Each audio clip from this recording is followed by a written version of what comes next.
Algo bueno tienes que haber hecho para que te despidan así, o para que después de 120 años de espera consigas esto. Xabi Alonso se ha convertido en ídolo en Alemania y ha revolucionado el fútbol. Pero no nos extraña nada de eso, ya que viene de un tío que hacía esto con el balón, un jugador que veía el fútbol diferente al resto. Xavi no parecía un simple mortal, sino que como si de una máquina se tratara, sus pases parecían dibujados milimétricamente. El Tolosarra lo está petando en los banquillos, pero antes de nada, fue jugador y nos enseñó a todos que también se puede ser maestro sobre el césped. Relájate, disfruta, porque vamos a conocer la historia completa de Xabi Alonso, dónde aprendió y todo lo que ganó como futbolista.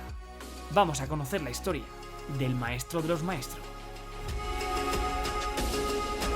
El disparo de Xabi Alonso, gol de la Real Sociedad, el 4-1.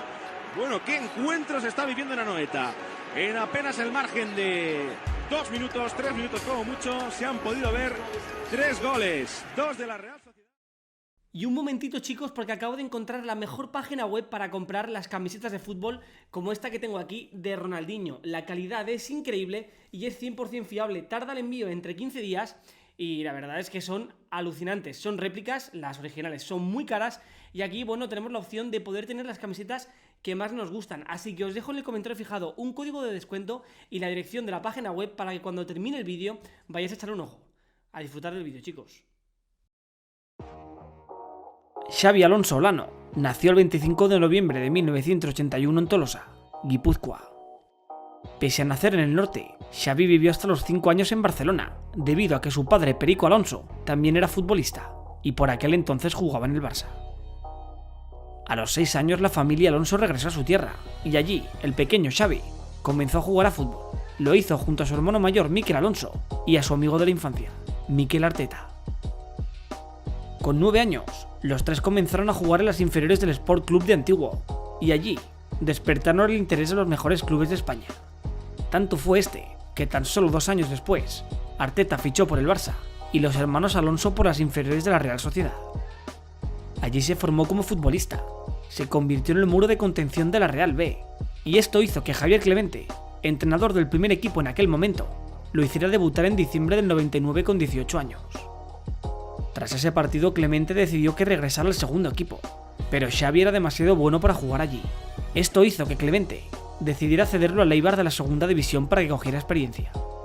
Allí tan solo estuvo 5 meses, ya que en enero del 2001, con la llegada de Toshak al banquillo de la Real, Xavi regresó a Anoeta, y lo hizo por petición del míster. Esa temporada la terminó con la Real, y poco a poco fue cogiendo confianza. Ya en la 2001-2002, Alonso comenzaba con el primer equipo, y desde el minuto 1 se ganó un puesto en el 11. Pero lo mejor llegó en su tercera temporada, la del 2002-2003, donde junto a jugadores como Kovacevic, Nihat y Karpin, hicieron un temporadón increíble. Xavi era el cerebro de aquel inolvidable equipo, que quedó segundo en Liga, y le disputó el título al Real Madrid de Ronaldo hasta la última jornada.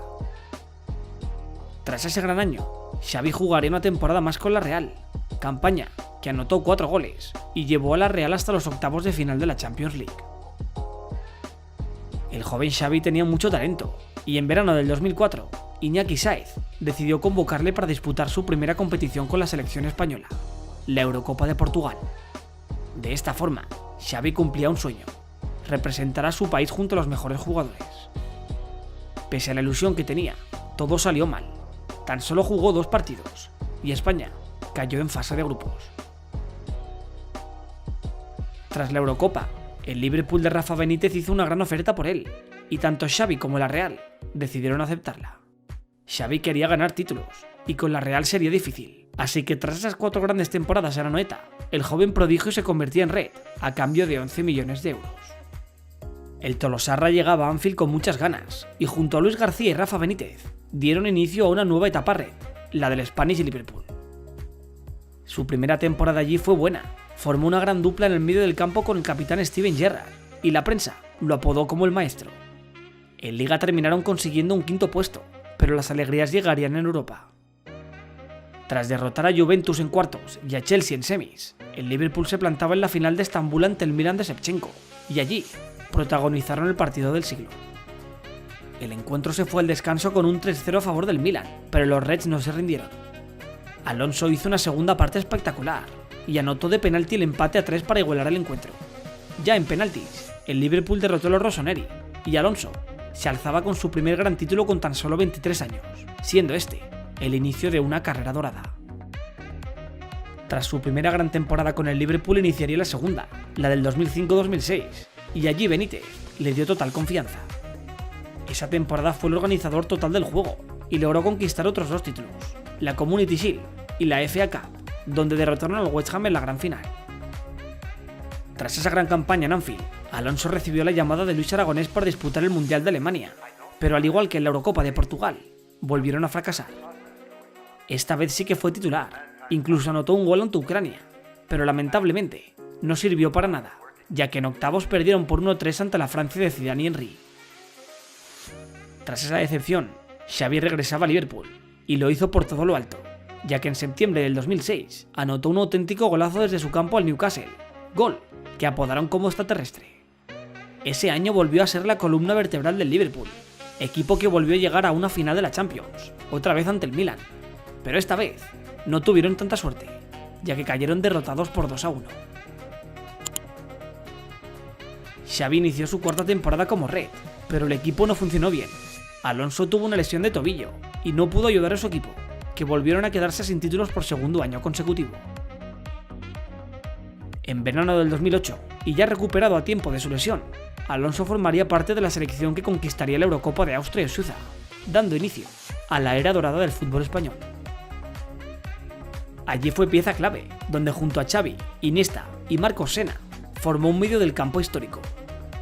Tras derrotar a Alemania en la final, España conquistaba el trofeo, y Alonso se hacía con su segundo gran título.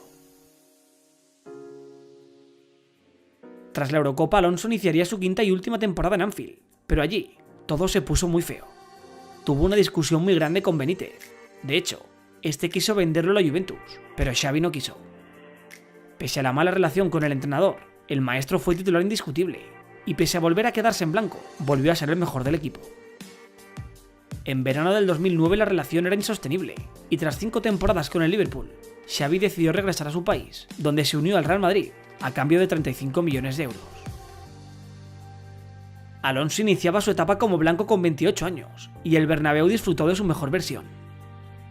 Junto a Kaká, Benzema o Cristiano Ronaldo, formó parte de la revolución blanca que llevó a cabo Florentino Pérez, y como todos los inicios, fueron difíciles, ya que esa temporada el equipo no conquistó ningún trofeo. Tras su primera campaña como blanco en blanco, el maestro acudiría a la cita que lo convirtió en leyenda del fútbol, el Mundial de Sudáfrica.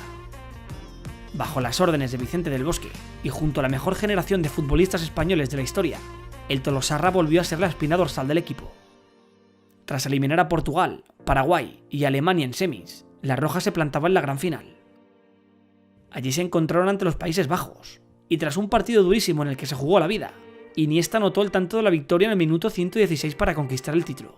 Ese fue el mejor momento de su vida, momento en el que pasó a ser inmortal.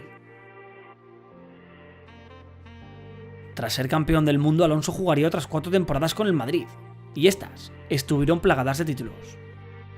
Con los blancos fue titular indiscutible, organizaba todo el juego, y pese a competir contra el Barça de Leo Messi, conquistaron 2 Copas del Rey, una Supercopa, una Liga Española y una nueva Champions, la ansiada 10ª, trofeo que conquistaron en el 2014 tras derrotar al Atlético de Madrid por 4-1. Aquella final se la perdió por sanción, pero desde la grada vimos al Alonso más nervioso, donde dio ánimos a los suyos hasta el último minuto. Tras otras 5 temporadas como blanco, 6 títulos y más de 200 partidos como madridista, Xavi comunicó al club que se quería marchar. Ya tenía 33 años, había sido muy feliz en Madrid, siempre había sido titular, pero veía que ya no le daba. Quería irse por la puerta grande, así que en agosto de 2014 puso rumbo a otro grande del fútbol europeo, el Bayern de Múnich. Pero antes de recordar su etapa en Múnich, cabe destacar que con la selección española ganaría un nuevo título, la Eurocopa del 2012, donde tras anotar un doblete en cuartos ante Francia y derrotar a Portugal en semis en la tanda de penaltis, se plantaron en una nueva final. Ese partido fue la guinda que ponía fin a esa generación maravillosa de futbolistas, donde tras golear a Italia por 4-0, levantaría su segunda Eurocopa. Ya de vuelta a agosto de 2014, el maestro iniciaría su etapa en Alemania. La Bundesliga era de menor nivel, y allí volvió a jugar muy bien. En Múnich estuvo 3 temporadas, donde anotó grandes goles, y se ganó la afición bávara. Además, amplió todavía más su palmarés, ya que conquistó 3 Bundesligas, una Copa y una Supercopa alemana. En mayo de 2017, el club quiso que continuara, pero el maestro tenía otros planes. Ya tenía 36 años y no quería arrastrarse por el campo. Fue así como el maestro del fútbol, tras 18 títulos como profesional, decidió que ya era hora de trasladar su fútbol del césped al banquillo.